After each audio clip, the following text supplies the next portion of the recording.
Salve, povo pagão! Aqui é o André falando e este é o primeiro de muitos vídeos do Germania Institute.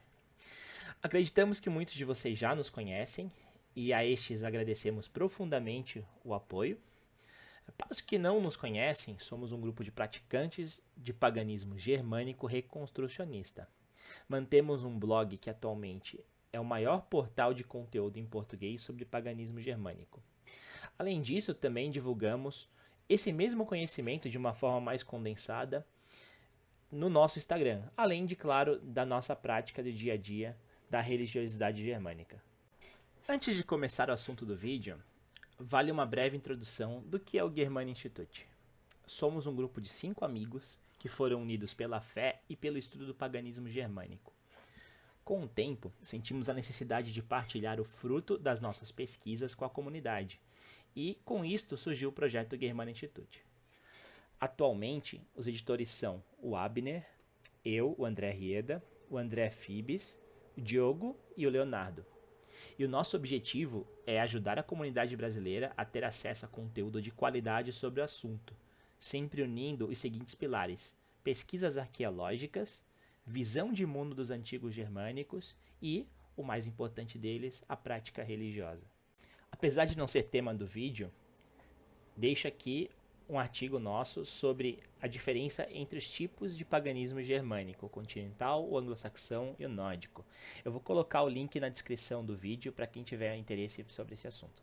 Sem mais delongas, indo para o assunto do vídeo, que é Thor, uma introdução ao grande Deus.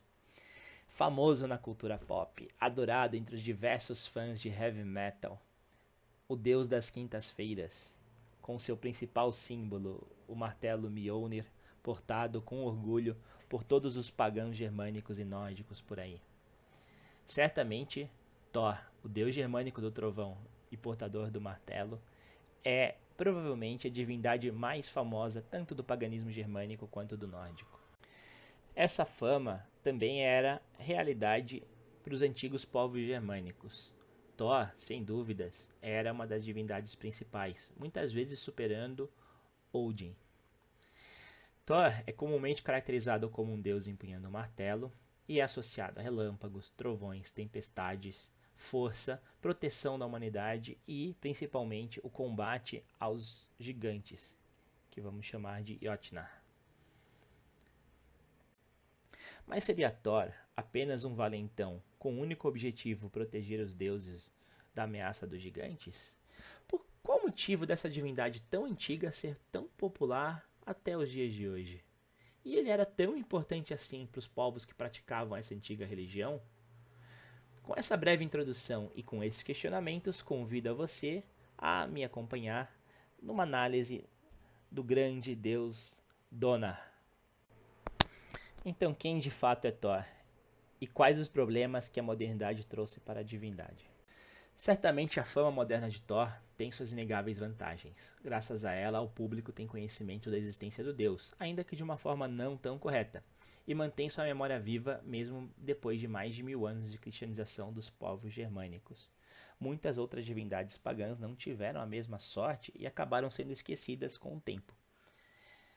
O Thor da Marvel, que é a visão mais comum da divindade nos tempos de hoje, é muito diferente do Thor que era visto pelos povos germânicos dentro da religião.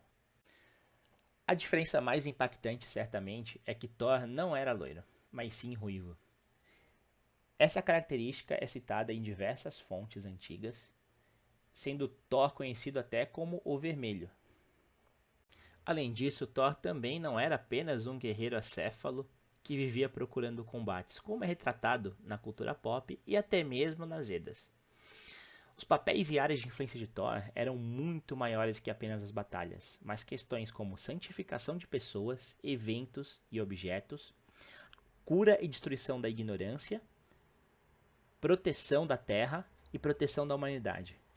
Certamente, uma entidade com essas características não seria tão simplória. Outro ponto interessante é que Odin é constantemente retratado como o líder do panteão. Entretanto, existem diversas evidências que, por muito tempo, talvez Thor tenha sido o principal deus do panteão, inclusive sendo o líder dos Aesiris. O martelo de Thor, também conhecido como Mjolnir, não voava como o do personagem da Marvel. O martelo real tinha um cabo curto demais, precisava ser empunhado com uma luva própria para isso, sempre voltava para a mão do dono ao ser lançado, e seus poderes iam muito além de questões relacionadas apenas a combate. Provavelmente essa arma nem sempre tenha sido apenas um martelo, podendo ter sido também uma clava ou até mesmo um machado. Outra curiosidade interessante é que no mito original proveniente do proto-indo-europeu, Thor não morre na batalha contra a Serpente da Terra, que também é conhecida como Jormungandr. Na verdade, Thor trava essa mesma batalha todo inverno e sua vitória resulta no degelo dos rios e campos congelados, e com isso, permitindo que as plantas voltem a prosperar. Esse é um evento cíclico que representa o fim do inverno e o início da primavera. E essas são algumas poucas curiosidades sobre a diferença entre o Thor da religião e o Thor do senso comum e da cultura pop. E como podemos ver, o deus real cultuado pelos antigos germânicos era muito diferente desse deus do senso comum usado pela Marvel. Então vamos nos aprofundar um pouco mais sobre o que Thor representava não só para os povos germânicos, mas também como toda a Europa. E por isso, o próximo assunto que vamos falar é sobre Thor, uma divindade pan-europeia. Primeiramente, então, vamos abordar os diversos nomes de Thor entre os diferentes povos germânicos. O mais famoso, com certeza, é Thor, do nórdico antigo. Também, de sua origem mais antiga, Thunras, do proto-germânico. Thuner, do antigo saxão, Thuner, do frísio, Thunor, do inglês antigo, e, finalmente, Donar, do alto-alemão antigo, que é provavelmente o nome que nós, do paganismo continental, mais utilizamos. Vejam que estes são nomes similares, todos eles significam trovão, basicamente, para o mesmo deus. Com isso, já podemos constatar que Thor era popular e cultuado por todos os povos germânicos, provavelmente desde o início dessa etnia, no norte da Europa. Entretanto, além dos povos germânicos, Thor tem uma história que remete à origem de todos os povos europeus e de parte da Ásia, que são os povos proto-indo-europeus. Tenham em mente que basicamente todos esses nomes diferentes que estão apresentados aí na tela representam a palavra trovão ou relâmpago.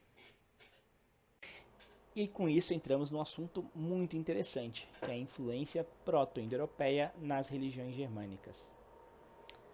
Os povos proto-indo-europeus eram um conjunto de tribos que viviam na região da Anatólia e do Cáucaso e que, através de migrações que duraram séculos, povoaram toda a Europa, o norte do Oriente Médio e a Índia.